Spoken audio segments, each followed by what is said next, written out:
Here's the Sony CX675. In this video, I'm going to talk about 5 things I like about this camcorder and 5 things that I do not like about this camcorder. Number 1, what I like about the camcorder is the lens. This lens is a 26.8 millimeter to 804 millimeter zoom lens. The number 2 thing I like about this camera are the codecs. This camera shoots to XAVC S HD. It doesn't shoot 4K, but XAVC S at 50 megabits in HD in 24, 30, and 60p. If you don't want to shoot to the XAVC S codec, you can switch over to the AVCHD codec.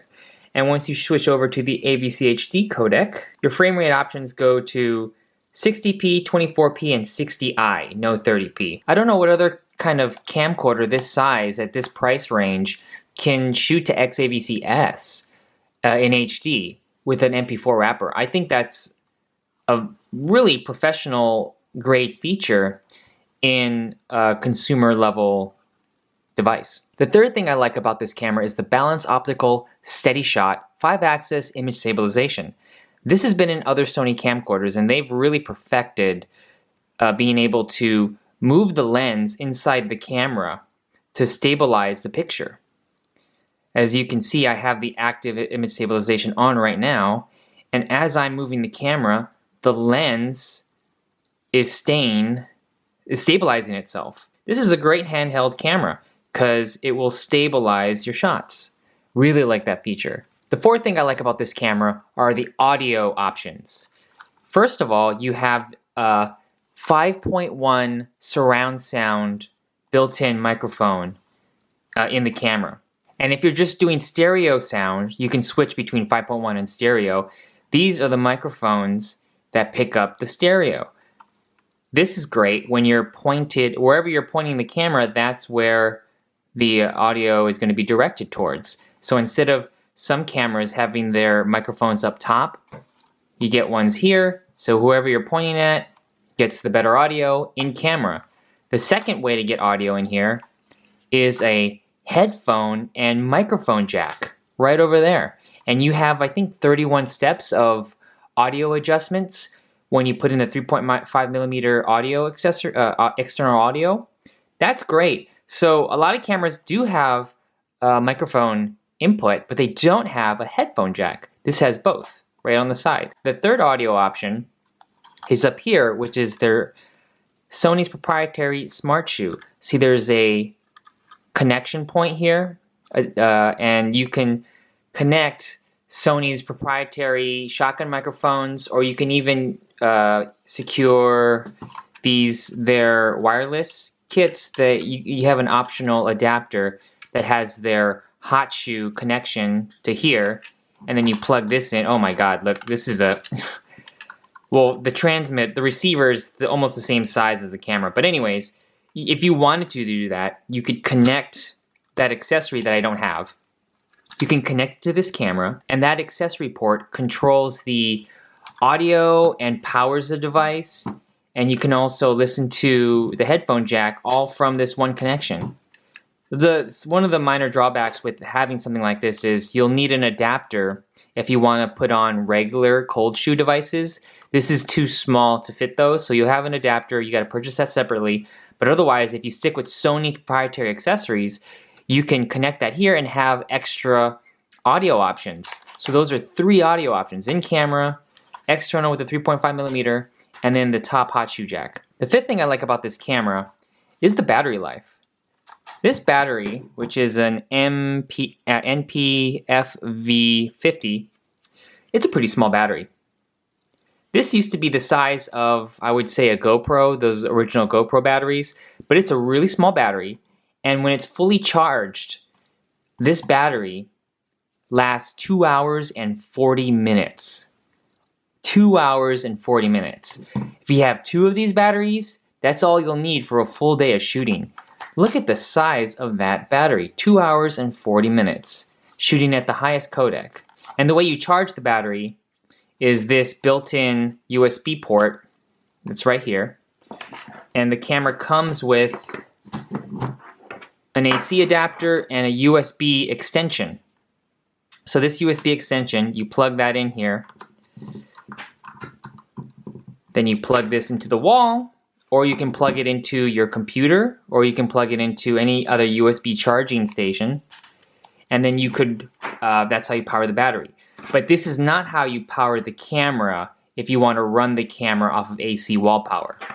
To do that, you need to purchase their accessory, AC accessory. It doesn't come with the camera, unfortunately. But when you do that, you can run the camera continuously. Otherwise, if you just want to charge the battery, they give you this. You can also purchase a battery charger separately. These Sony batteries are fairly inexpensive. The Sony brand, the official one that came with the camera, is going to get you 2 hours and 40 minutes and a full charge, but a third-party battery might give you 75% of it. I would stick with the Sony brand, and you can even get the bigger batteries that are, I think, double or triple the size, and that would last you all day. So all you really need is one of those bigger batteries, and you're good to go. Now here are 5 things I don't like about this camera, and the last of which really kills it for me from adopting this camera for a lot of other applications that I could use it for. The first thing I don't like about the camera is its sensor size. So it's a 1/5.8 inch sensor, which is very bad in low light. It's good in that it can give you that 30 times optical zoom. That's why it can give you the 30 times optical zoom, because the sensor is so much smaller than the lens. But once you're in low light, the image gets very grainy. And the second thing I don't like, which also has to do with the lens now, is when you're fully zoomed in to, I would say, from 15 times on to 30 times, I think the image just falls apart. It gets really grainy. There's some kind of compensation that's happening that the camera's adjusting to that long of a zoom. I would have preferred if this camera stayed at 15 to 20 times optical zoom, and to maintain the crystal sharpness and low grain that it does have from all the way up until about 15 times optical zoom. And then once you pass that, it's noticeable degradation of the video. The third thing I don't like about this camera is that it takes micro SD cards. It doesn't take standard SD cards. Come on, Sony. This is not a GoPro. This is not an action cam. This is a handy cam. Why are you taking micro SD cards? This is such an annoying way to record the media on. It also has 32 gigabytes of internal media, which is great. So if you record internally, all you have to do is unplug or plug this USB into your computer, and you could transfer the footage. So that's fine. I like the internal, but the micro SD, I don't like that. The fourth thing I don't like about this camera is that everything is touchscreen based, which from the size of it, you know, that's the way it is, but the touchscreen isn't as responsive as other touchscreens,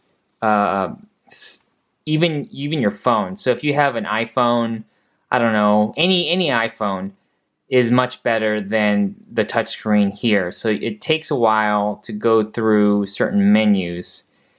I was trying to use this stylus for a little bit, but I wasn't able to press things the way I wanted to. And I don't have big fingers, but I'm having trouble touching this 3.3 inch screen. And then once you select certain items on the menu, it just goes right back to the screen. It doesn't jump back to the menu. So I find a lot of times when I'm adjusting one or two things and I want to adjust more than that, I always have to go back to the menu and go recycle through all of these features. It's really meant for a full auto operation. And if you're on full auto, this is fantastic on full auto. The fifth and final thing I don't like about this camera, which is the biggest, in my opinion, the biggest drawback from this camera, is that there is no full manual exposure control in the camera. And that just is the icing that no professional would want to use this camera as a B cam, C cam, overhead cam. It's just when you cannot have full manual control over the exposure, that is not professional at all. So here's what I mean. See on the side here, you have auto, auto, and then that tungsten white balance. So this camera allows 3 instant menu options when you on these 3. So I had preset these already. So what I did was I changed 1 to white balance, 1 to shutter speed, and then 1 to exposure control. And exposure control is what you want to lock the exposure completely. You're going to lock the shutter speed and lock the ISO and lock the gain. But you don't know what those values are. So once I lock it here, I don't know what my exposure values are. Now if I get out of auto, if I get out of exposure, and I want to go into shutter, go into manual shutter, I can lock it off at 60. And if I lock it off at 60, that's fine. But I don't know what my aperture is at, and I don't know what the gain setting is at. And you can't control shutter speed and aperture at the same time. You can't make them both manual. And I got this on eBay for, I think, $385 or something like that, under $400. And it was used, but under $400 for all of these features. Yes, it doesn't have full manual control, so I wouldn't use this in any of my professional video jobs. And the sensor is just way too small. But the codec's robust. It shoots 24p, and you get a lot of bang for your buck with this camera. I think for those documentaries that I'm shooting, or if you were a vlogger, this is a pretty good buy. I recommend this camera.